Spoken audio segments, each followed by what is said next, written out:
Buen día con todos.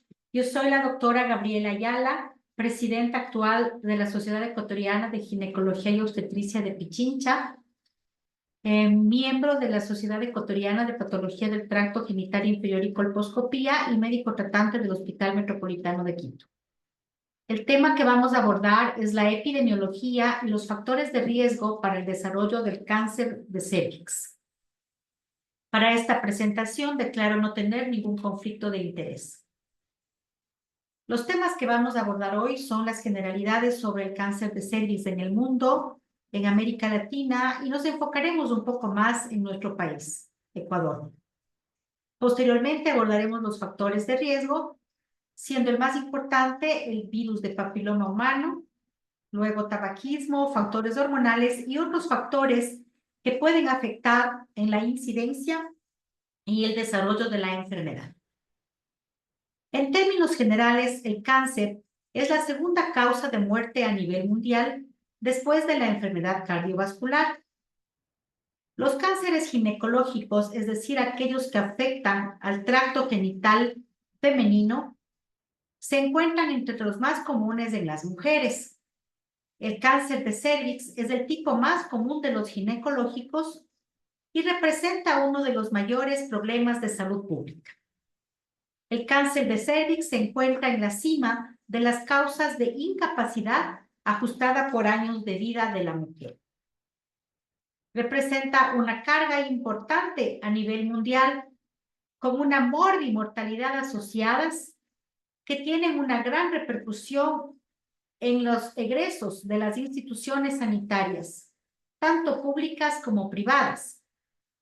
El costo personal es muy elevado, pero también el costo familiar.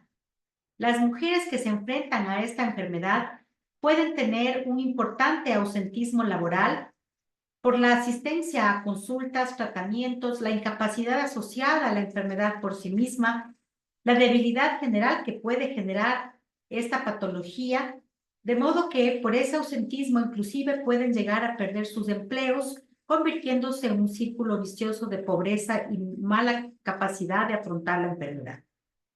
También se produce una afección importante en la salud mental, tanto personal como familiar, muchas veces también la pareja, hay ansiedad, depresión, se presentan trastornos del sueño. Acorde con las apreciaciones de la Organización Mundial de la Salud, una mujer muere cada 2 minutos por cáncer cervical a nivel mundial, y cada una de ellas es una tragedia, y nosotros podríamos prevenirla, como lo asevera el presidente de la Organización Mundial de la Salud. El cáncer es una enfermedad prevenible y también curable si se detecta y se trata adecuada y oportunamente. Aquí ustedes pueden observar la incidencia en color azul en la frecuencia de cáncer de cérvix en el mundo. Pueden ver en el color azul más intenso la alta incidencia que se presenta en el África subsahariana, es decir, en países pobres con escasos recursos o con mala distribución de la riqueza. También a nivel de Indonesia, lo mismo está pasando en Bolivia, en Guyanas y en el Perú. Y ustedes pueden ver en el color marrón que esos mismos países tienen también la incidencia más alta de mortalidad. Por otro lado, fíjense ustedes cómo Canadá, Australia, los países de África del Norte, Europa en el norte y también en el sur, especialmente España, tienen una tasa más baja, tanto de incidencia como de mortalidad. Hay que recalcar que en los casos de Australia y de Canadá se encuentra fundamentalmente asociado con la elevada tasa de vacunación que han reportado estos países. Cuando vamos a las regiones del mundo, podemos notar que Sudamérica se encuentra en general, en promedio, en una área intermedia en la incidencia de la enfermedad y también en la mortalidad por la enfermedad, pero existen diferencias muy grandes.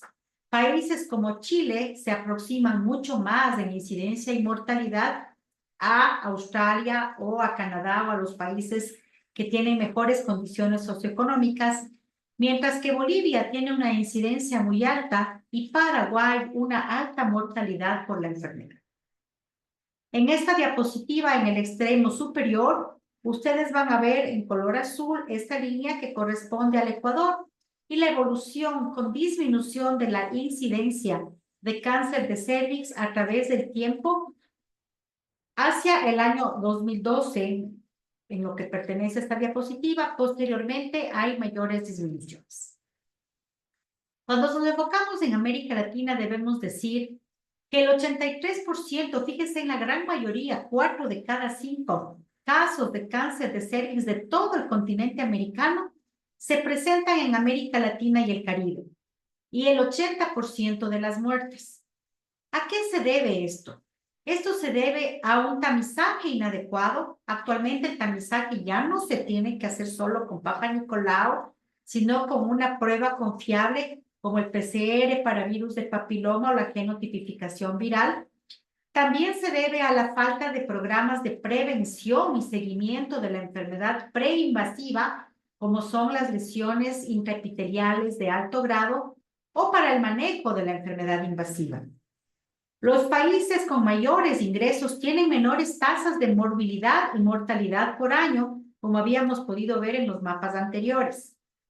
También es una circunstancia importante lo que significa la baja tasa de vacunación. Los países en los que hay mayor incidencia y mortalidad tienen una baja tasa de vacunación, una menor escolaridad, en donde el 51% tienen una secundaria completa solamente. Esto pasa en América Latina. El tabaquismo. 1 de cada 4 mujeres es fumadora. Fíjense qué importante este problema de salud pública. Y aproximadamente el 85% o más de la población se atienden en el sistema público, lo que quiere decir que aproximadamente el 60 al 62% de todos los casos de cánceres en América Latina se detectan a través del sistema público. El sistema público está fallando en un 60%. El 12% nunca tuvieron un Papa Nicolau. Y el 24% de aquellas que tuvieron Papa Nicolau lo hacían de manera irregular. Es decir, hay un mal control, una mala prevención, adicionalmente de una baja escolaridad, con un bajo nivel de instrucción, una educación deficiente y hábitos inadecuados como pueden ser el tabaquismo. La mayor parte de los cánceres que se detectan son de tipo escamoso, como se da en todas partes del mundo, el 80% aproximadamente, y el 12% pueden ser adenocarcinomas. Miren lo que ha pasado con el screening de Papa Nicolau en América Latina. Ustedes pueden ver en estas tablas que cuando hay un Papa Nicolau que se realiza en forma regular, la tasa de diagnóstico puede ser más baja, mientras el Papa Nicolau no realizado en forma regular va a conllevar a que las mujeres hayan tenido un riesgo relativo más alto de desarrollo de la enfermedad invasiva. Entonces podemos ver cómo es importante tener una prueba de screening, al menos con un Papa Nicolau, siempre y cuando la mujer se haga en forma regular. En la actualidad, la recomendación es que la mujer tenga al menos a los 35 años por una ocasión y después en el futuro, al menos por una ocasión adicional, un diagnóstico con una prueba sensible de genotipificación viral. Ustedes pueden ver aquí lo que pasa ya en el Ecuador. Ubicado en América Latina, nosotros podemos ver que la incidencia es de 25.6 por cada 100.000 habitantes, estandarizada por edad entre mujeres de 15 a 85 años para el 2022, en lo que significa la incidencia de cáncer de cervix. No estamos bien, como ustedes pueden ver, es una incidencia todavía alta, mientras que nuestros vecinos, como Colombia, tienen una incidencia más baja y mucho más baja en el Brasil y en Chile. Por el contrario, estamos ligeramente mejor que lo que pasa en Perú, en Bolivia y en Paraguay, lo que no nos da mucha felicidad. Deberíamos estar tendiendo hacia las otras condiciones. Cuando hablamos de mortalidad, nuestro país tiene una tasa de mortalidad de 12.9 mujeres por cada 100.000 mujeres relacionada con cáncer de cervix. Tampoco estamos bien. Fíjense cómo también estamos en condiciones inferiores a las de nuestros vecinos de Colombia, de Brasil, mucho menor que Chile y Argentina. En general, en el Ecuador, el número de casos de cáncer, de acuerdo con esta publicación de Globocan y la Organización Mundial de la Salud, es de 30.831.000 casos nuevos por cada año, con un número de muertes que están aproximadamente la mitad o un poco más, y con una incidencia acumulada de 38.000, casi 39.000 casos por año. Se están diagnosticando casos de cáncer en términos generales más frecuentemente. En la mujer, los más frecuentemente encontrados son primero el de mama, segundo el de cervix y tercero el de colon.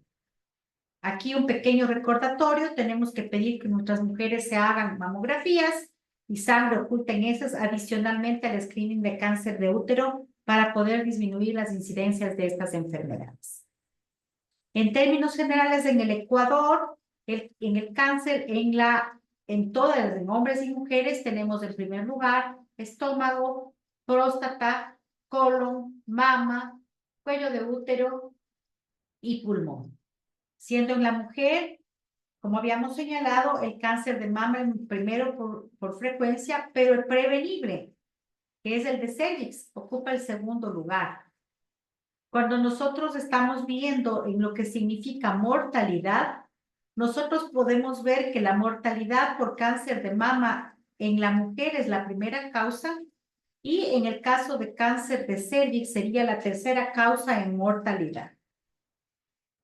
Anualmente se gastan en nuestro país 20 millones de dólares por el concepto de esta patología, en promedio de lo que se conoce. Y 20 de cada 1.000 mujeres podrían tener cáncer de cervix en el Ecuador. También hay que señalar que las estadísticas no son totalmente confiables. No tenemos una base de datos unificada en donde estén reportados todos los casos de cáncer de cervix o de patología premaligna, como son las lesiones de alto grado. No hay una base de datos única, el Ministerio de Salud tiene una, las privadas no tienen una base en común. Tampoco tenemos una información completa en lo que significa SOLCA y el Registro Nacional de Tumores. Se estima que aproximadamente el 35% de mujeres podrían tener lesiones de alto grado y que son debidas al genotipo 58. En la ciudad de Quito, nuestra capital, nosotros hemos visto una disminución de la incidencia de cáncer de cervix de 31.7 por 100.000 habitantes a 17.5 por 100.000 habitantes, que incluso siendo la ciudad capital dista mucho de lo que pueden ser los promedios para los países desarrollados a nivel de lo que significarían los promedios nacionales. ¿Cuáles son los factores de riesgo? Una vez que hemos establecido la importancia por frecuencia, por prevalencia, por incidencia y mortalidad, veamos cuáles son los factores de riesgo que producen la enfermedad. El primero y el más importante es la infección persistente por un virus de papiloma de alto riesgo. Luego tenemos el tabaquismo, factores asociados con la conducta sexual, sistema inmunológico afectado, especialmente en pacientes que tienen otras enfermedades como el SIDA, la infección por virus de inmunodeficiencia adquirido, también lo que significan otras enfermedades como otros cánceres que disminuyen el sistema inmunológico, enfermedades como la diabetes con afección inmunológica importante, pacientes usuarias de corticoides por otro tipo de patologías, por ejemplo. El uso prolongado de anticonceptivos hormonales combinados también se ha visto asociado con la enfermedad, las infecciones asociadas por clamidia y la multiparidad. El bajo consumo de frutas, vegetales, una mala alimentación, el estado socioeconómico bajo, la edad temprana del primer embarazo, la exposición al dietilvestrol ya no se encuentra en este momento, más bien en las mujeres de edad más avanzada. Cuando hablamos de tabaquismo, quiero presentarles este metaanálisis publicado en el 2021 que demuestra cómo el tabaco tiene importancia independientemente de la presencia solamente del virus de papiloma, si nosotros asociamos virus de papiloma y tabaco, vamos a poder ver que existe una incidencia más alta de cáncer de cervix en general. Esto lo han demostrado estas 21 publicaciones importantes que se tomaron en consideración para este metaanálisis, de las cuales solamente 3 demostraron una menor riesgo y una sola en particular. Las otras estaban pasando la unidad. Cuando hablamos del tabaquismo ya el cáncer de cervix, estas 19 publicaciones demuestran una asociación definitiva y fuerte a favor de que la asociación de tabaco con virus de papiloma incrementa el riesgo de cáncer de cervix en forma definitiva. Entonces, una cosa que nosotros tenemos que preguntar siempre a la mujer es si es que hay tabaquismo asociado e insistir en la necesidad de suspender este tipo de actividades. ¿Qué pasa cuando nos enfocamos en el estudio de los anticonceptivos hormonales y el riesgo de cáncer de cervix? En primer lugar, hemos de hablar de la plausibilidad biológica. La mucosa cervical es altamente sensible a la actividad estrogénica. El estrógeno estimula el crecimiento celular, el crecimiento de las capas de células que forman parte de la mucosa del cervix. Se ha sugerido que el estrógeno podría ser un factor de sinergia, un sinergismo de potenciación que podría estar requerido para inducir la carcinogénesis dependiente del virus de papiloma. Es decir, siempre debe haber virus de papiloma como primer factor de riesgo y luego vienen los factores asociados, en este caso los anticonceptivos combinados. Hay que recordar que los esteroides sexuales incrementan la transcripción en general y pueden incrementar la transcripción de los oncogenes del virus de papiloma e interferir con el ciclo celular, encaminando a las células al desarrollo del cáncer. En el ADN, la secuencia larga de control de la replicación puede estimular el mantenimiento de la replicación de los oncogenes virales, aún en ausencia del virus en los estadios más avanzados, por una acción directa de los estrógenos sobre el elemento de respuesta al estrógeno, sean los estrógenos incluso endógenos, pero sobre todo cuando son exógenos y sobre todo en dosis más altas. Entonces, la infección persistente por virus de papiloma de alto riesgo es el principal factor de riesgo y necesario para el desarrollo del cáncer cérvico-uterino. Pero bueno, hemos hablado de los virus de papiloma. Los virus de papiloma son virus ADN sin cubierta, pequeños, con más de 450 genotipos, 40 de los cuales pueden infectar el tracto genital femenino y 15 de ellos son de alto riesgo para diferentes cánceres: vagina, vulva, laringe, ano, cerebrales, piel, incluyendo el de cervix. En el Ecuador, las variedades más frecuentes asociadas con cáncer de cervix son la variedad 16, que ha tenido un repunte más recientemente, la variedad 51 y la 58. Y a nivel mundial, como podemos ver en esta gráfica tomada de la página web del Premio Nobel, encontramos que la variedad 16 en el mundo es la que más frecuentemente se asocia a cáncer de cervix. Luego tenemos la variedad 18. No son despreciables las variedades 35 especialmente y 33, que en nuestro medio se han encontrado más frecuentemente en los últimos años y que ya a nivel mundial se reconocen también como una causa importante asociada al cáncer de cervix. Estos virus de alto riesgo se caracterizan por estar asociados en un grupo que pueden estudiarse por separado de aquellos que son de bajo riesgo y de aquellos que son de un riesgo probable.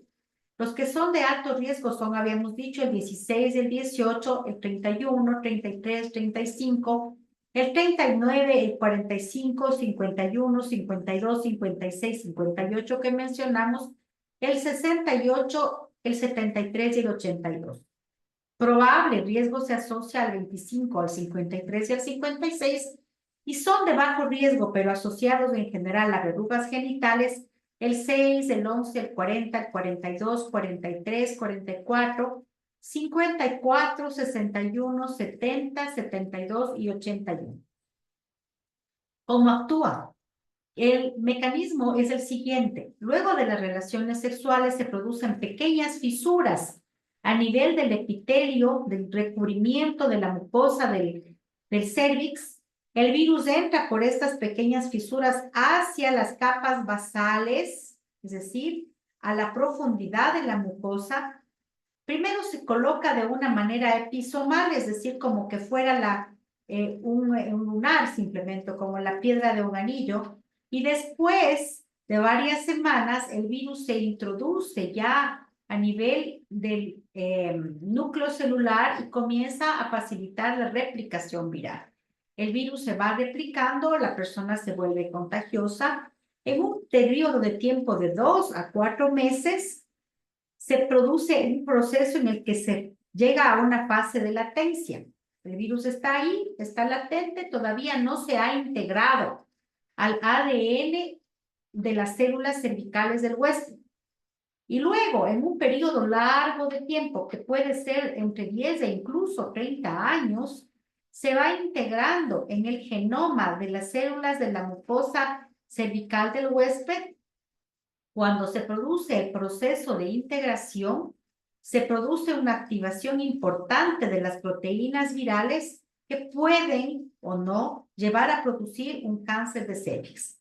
Para que este proceso se dé, el virus de alto riesgo tiene algunas proteínas. Las proteínas L1 y L2 están en la cápside, protegen al virus, protegen el ADN viral. Luego tenemos nosotros las proteínas E1, E2, la E6 y la E7 son los oncogenes más potentes que van a determinar que se produzca el cáncer, y estas otras, especialmente la E2 y la E1, van a facilitar la transcripción de los oncogenes o de las proteínas E6, E7 y la E5 que están relacionadas con el proceso de producción y formación del cáncer de cervix. Si hay entonces diferentes tipos de virus, hay riesgos diferentes. Dependiendo del tipo de HPV, puede haber una mayor propensión a infectar mucosas o piel y afectar y producir mayor riesgo de cáncer en las diferentes áreas del cuerpo. Los virus pueden clasificarse por su potencial oncogénico, en alto riesgo, bajo riesgo o riesgo intermedio. El 90% de los cánceres invasores de cervix son escamosos, el 5% adenomatosos y el otro pueden ser diferentes tipos. Como ya dijimos, 16 y 18 son los más frecuentes, también por supuesto en las regiones premalignas, que son las de alto riesgo. La prevalencia de HPV de alto riesgo es mayor en los países en desarrollo, 42% versus los desarrollados, 22%. Por supuesto, mucho mayor en los países que no vacunan. Los tipos de mayor riesgo oncogénico tienen mayor riesgo de persistencia, es decir, mayor riesgo de oncogenicidad y de quedarse por más tiempo, de que el cuerpo no los puede eliminar. Y es la persistencia la que va a determinar el desarrollo de la enfermedad. El 95% de carcinomas escamosos están asociados a un HPV de alto riesgo. La mayor parte de las infecciones pueden ser aclaradas. Importante, HPV no es sinónimo de cáncer, porque la mayor parte de las infecciones pueden ser eliminadas por el propio cuerpo siempre y cuando la persona tenga hábitos de vida saludable, tenga un sistema inmunológico adecuado, no sea fumadora, no tenga otros factores de riesgo adicionales que puedan hacer que haya persistencia, porque es la persistencia del virus la que determina la presencia de la enfermedad. Aquí podemos ver nosotros un resumen un poquito de que cuando la mujer se infecta por el virus del papiloma, por su actividad sexual, si es que no hay una protección por condón, es mucho más frecuente, aunque el condón no protege completamente. Puede pasar con el tiempo a tener una lesión de bajo riesgo. La lesión de bajo riesgo no se considera todavía una lesión maligna, pero si la mujer tiene factores genéticos asociados, como mutaciones en el gen P53, trastornos en la respuesta inmunológica, como pacientes con SIDA que usan corticoides o que tienen enfermedades inmunes genéticamente determinadas, y los factores virales, qué tan agresivo en una mujer que pueda ser inclusive sana, si el virus es súper agresivo, puede vencer y a través del tiempo pasar a producir una lesión de alto grado. La lesión de alto grado se va a asociar más frecuentemente a estados de inmunodeficiencia, tabaquismo y al uso prolongado por anticonceptivos orales. Se ha demostrado que luego de 5 a 10 años de uso de anticonceptivos se incrementa el riesgo de cáncer de cervix en pacientes que son portadoras de un HPV de alto riesgo que se ha integrado. Y esas son las pacientes que van a llegar a desarrollar un cáncer invasor. Para que la infección por HPV y su persistencia produzcan lesiones premalignas o cáncer invasor, se requiere la incorporación del ADN del virus en el genoma del huésped, lo que se llama el proceso de integración viral. La invasión se produce en la capa basal unicelular del epitelio cervical y se requiere la presencia de los oncogenes que habíamos dicho, el 5, el 6, el 7, favoreciendo la replicación celular y otros que favorecen la transformación tumoral. Para que se desarrolle entonces el cáncer de cervix, estos dos oncogenes, el E6 y el E7, van a actuar inactivando también a los genes supresores tumorales que tiene la mujer, como son el P53 y el RB. Los genotipos más oncogénicos tienen un potencial más alto de mantener la actividad de esos oncogenes a través del tiempo. Y después de que se produce la infección por ellos, se expresan, como habíamos dicho, primero de manera episomal y luego en el genoma, a través de la integración, se altera el ciclo celular. Se produce una alteración en el mantenimiento adecuado de los telómeros, se produce una alteración en la estabilidad cromosómica, se alteran los procesos de apoptosis a través de varias vías. Recordando un poquito, entonces, tenemos que hay proteínas asociadas a la replicación, proteínas virales asociadas a lo que significa la transcripción, la replicación y la represión, y las transformadoras, que son las que habíamos dicho, que son las altamente oncogénicas de 5, de 6, de 7. Entonces, para recordar, el cáncer de cervix es una enfermedad prevenible si se vacuna, se detecta tempranamente, se trata adecuadamente y se brinda el seguimiento oportuno y adecuado. El cáncer de cervix tiene una alta incidencia en países con sistemas de salud eficientes, con baja escolaridad y escasa o inadecuada utilización de los recursos. El factor de riesgo más importante para el desarrollo de la enfermedad y necesario para que se produzca es la infección por virus de papiloma humano de alto riesgo. Pero infección por HPV no es igual a cáncer. Existen múltiples variantes de HPV, solo las que expresan las proteínas E6 y E7, favoreciendo la persistencia de ellas. Cuando los oncogenes se integran al genoma del huésped, pueden producir cáncer. Son cofactores que favorecen el desarrollo del cáncer cervical en pacientes infectadas por HPV, el tabaquismo en primer lugar, el uso prolongado de hormonas anticonceptivas, los trastornos del sistema inmunológico, la malnutrición y las infecciones concurrentes. La mejor estrategia para disminuir la morbimortalidad por cáncer de cervix ha demostrado ser la prevención, y eso está en manos de ustedes, doctores. Aquí tienen ustedes la bibliografía revisada para que ustedes puedan, dándose un tiempito, tomar un poco una extensión de lo que hemos hablado. Muchas gracias.